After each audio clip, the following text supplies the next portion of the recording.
So, we've gotten our hands on an adventurer's logbook, and let me tell you, it's a harrowing read. It's a first-hand account of a group that went into the ruined manor of Argynvostholt.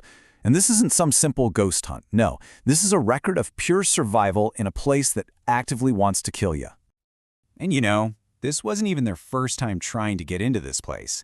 They had tried before and were met by these undead warriors, these revenants, who didn't just ask them to leave. Oh no, they beat them into a forced retreat.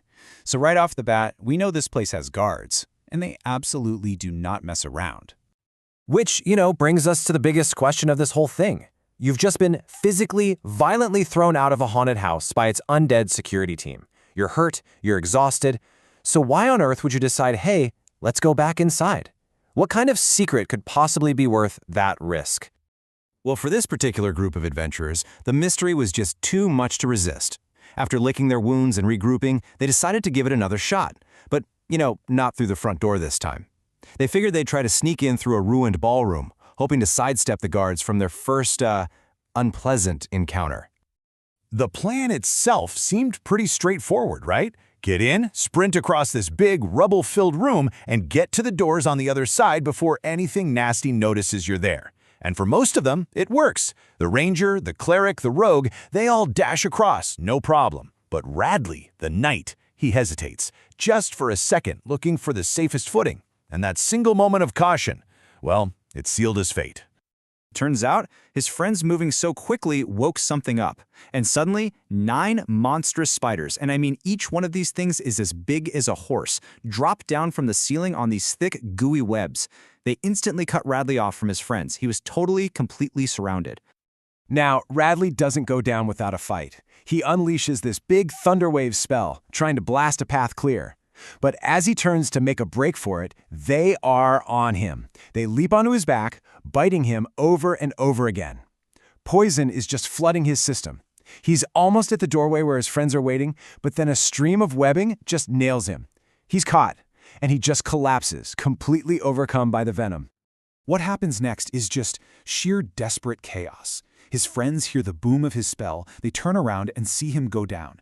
Arrows start flying, sacred fire erupts from the cleric, they all charge in, start hacking him free from the webs, and literally drag his unconscious body out of the ballroom.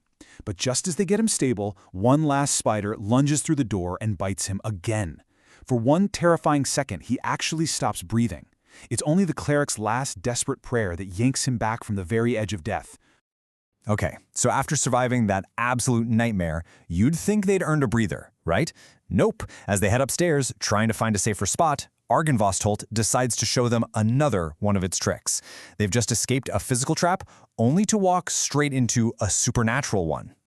And this right here is a perfect example of how you have to adapt to survive in a place like this. Spiders, well, you could fight them with swords and arrows. They're horrifying for sure, but they're real, they're tangible. This new enemy? It's completely different. We're talking about phantoms now. Ghosts that couldn't care less about brute force. The rules of the game have just totally changed. So, as the party is making their way down this second-floor hallway, bam! A solid wall of stone just materializes out of thin air behind them, blocking their only way out. They are sealed in. And then it gets worse. Spectral soldiers start gliding straight through the walls, their ghostly swords just as sharp and deadly as real steel. There is literally no escape. This is where raw power has to give way to smarts.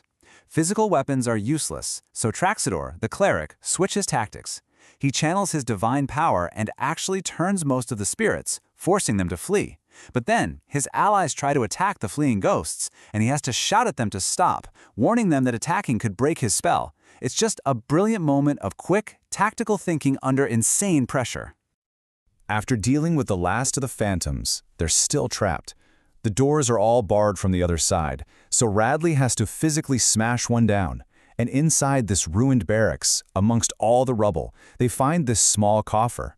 And inside, 4 potions of invulnerability, a forgotten treasure, and maybe, just maybe, the one thing that will help them survive whatever this house throws at them next.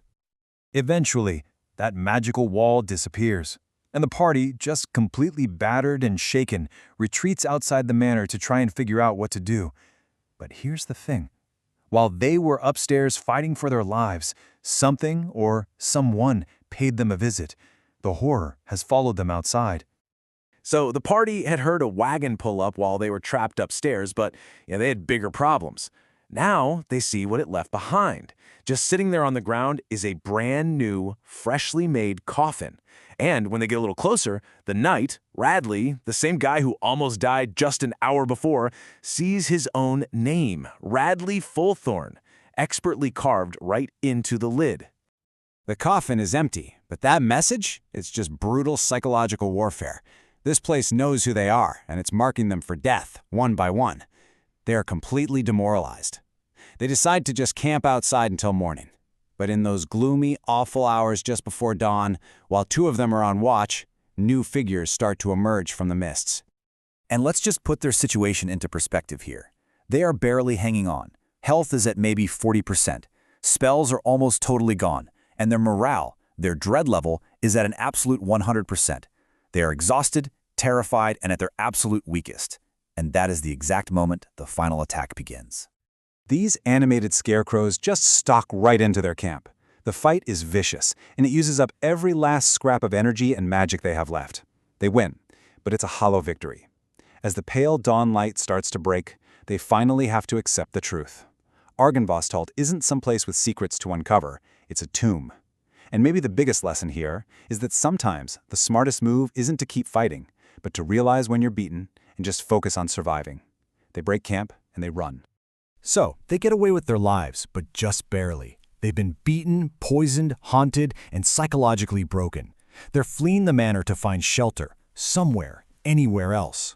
But it leaves you with this one last, chilling thought. In a land this cursed, when you escape one horror, are you just running headfirst into another one?